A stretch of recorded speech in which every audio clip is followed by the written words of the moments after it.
This week in green, we all love a day at the beach, surfing, sand castles, and of course, rolling your suitcase into the ocean to desalinate the water. A 10-year journey to develop portable, energy-efficient system to create drinkable water has been realized from a team at MIT led by Professor Jong-Yoon Han. The team was faced with a challenge: how to build a system that doesn't use high-pressure pumps that push water through filters, making it too expensive. Large and energy-intensive as well. A decade ago, Han and his team discovered ion concentration polarization, or ICP, which applies electrical fields to water that repel positively or negatively charged particles like salt and bacteria and viruses as it travels through low-pressure pumps.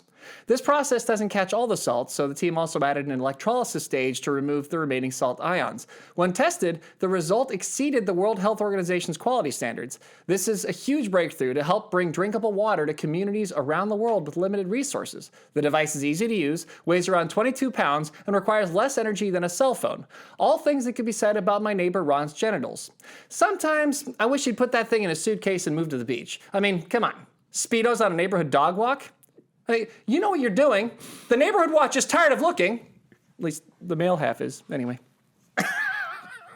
I cannot believe you did that. That I did a genital joke on I cannot believe you did that. A green podcast? That like normally when he gets me, I burst out laughing, but I was kind of living in a space in my mind going, did Noel just make a bulge joke on the Biofriendly podcast this week in green? You did, and I'm proud of you for it. I did. I told you when I was in that office doing my writing, I said, the joke is a little risque. It's a little risque. And I'm hoping it goes over the heads of the young people watching the show. Well, you had to write the joke. I did say genitals. You did, which is clean. But you had to write the joke because it's true. Your neighbor, Ron? Oh my God. Oh my God. He needs a suitcase for that thing. Oh Ridiculous. my gosh. Oh my gosh. Ridiculous. And of course, because he knows it, it's like it's all he wants to talk about. All he wants to talk about. It's like it comes up at every single neighborhood block party. Oh my gosh. We have those corner parties where only the corner people, he's not part of the corner. No. But he shows up anyway. I'm like, Ron, you're not invited. Ron. Go away. You're out. The neighborhood watch has spoken. You take those balls elsewhere. That's what I said. And he doubles down, triples down, I think. But that was amazing because Noel did shout from his office. He said, I am doing a joke, and it's a little risque. And you know what? The show, we went to PG-13. We're going for it. We're going PG-13. This is one of those shows where we're trying things out. We're seeing how it reads. We're seeing what people think. And we went there. Well, one thing's for sure, our sons would love that joke. Yeah, they'll laugh so hard at that joke because they're middle schoolers, and middle schoolers think anything to do with genitals is hilarious. It's very funny. Yeah. Well, it's a cool story. Hey. I mean, look, a 22-pound suitcase that holds a desalination center is pretty cool. It is pretty cool. It's pretty cool. It's a neat idea. I mean, you know how I feel about over engineering new technologies in order to solve a problem that we could solve by just being better at living. Right. So that's one kind of response I think I would have to the whole thing is it's like, okay, I'm glad we're doing this because we don't want people to die and we want to have good water solutions.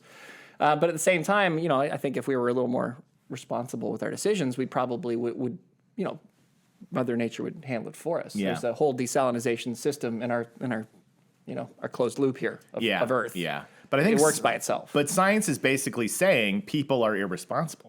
Yes. That's what it's saying. Science is saying people are irresponsible, we'll fix it for you. Yes. Yeah. It's fixing the problem because we can't trust people to just be like, hey, let's get people clean drinking water and make sure they have the resource they need. And science is going, you're never going to do that. Yeah, it's not going to happen. It's not going to happen. You're selfish. It's not going to happen. You're hopeless. You're horrible. You're terrible people. You're all going to die. So we'll fix it. We'll fix it for you. Which is classic. You know, that's classic engineer's mentality. I can fix it. I can fix it. I can fix it. But at the same time, we're also kind of in this problem to some degree because of engineer's mentality. Yeah. Right? Because it's like, well, look at this thing we can do. Right. So, and this is amazing. And that required science, by the way. Pretty much like every problem that we're living with right now Yeah. has to do with people applying science to problems. Yeah. I would imagine engineers as spouses would be like always trying to fix everything. And the spouse is always like, sometimes you can just listen to me. You don't always have to have a solution. I'm just sharing my feelings here. And the engineer's like, I have to fix this. It's my job to fix this. But you want to get to work faster. I could make a car. Why don't you want a car? Why don't you listen? Like, no, it's not about getting to work faster. It's about Ron will not get out of the way. He just walks next to me and stares, and I'm getting uncomfortable about it. Getting so At least that's what I imagine that Yes. my wife says when she's walking down the street with Ron. Right, of course. But I think that this technology, if applied in the right places, would be great. Like if given to villages or parts of the world where they could definitely use some water, and there's water sources right there, but it's dirty, it's murky water, it's salt water, Right. and it's not drinkable. This could be a good way to get, on a smaller scale. Like on a village, like get them clean drinking water. Yeah, Would that be good? Yes. Although in a lot of the cases, these villages have figured out how to Do it. make their water work. That's how they survive there. That's how they live there, right? Oh, well, then never mind. You don't get the suitcase. You don't, but it's easier, right? It's It's easier. easier than having to boil it or something. Yeah, that's true.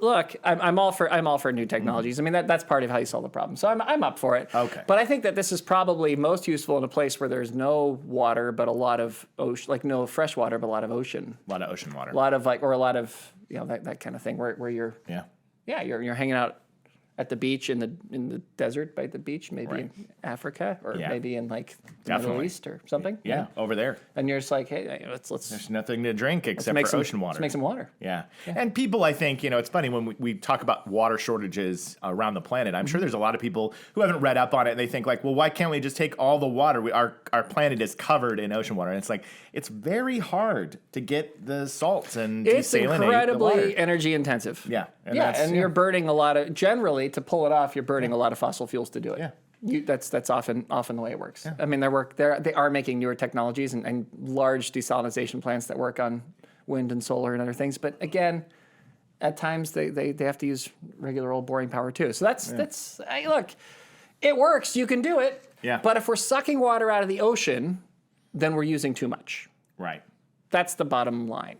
So Like if we're at the point where we're now needing to use the salt water, we're using too much water. We need to reorganize. you can't have your suitcase and drink it too. That's the message here. We'll have more for you soon.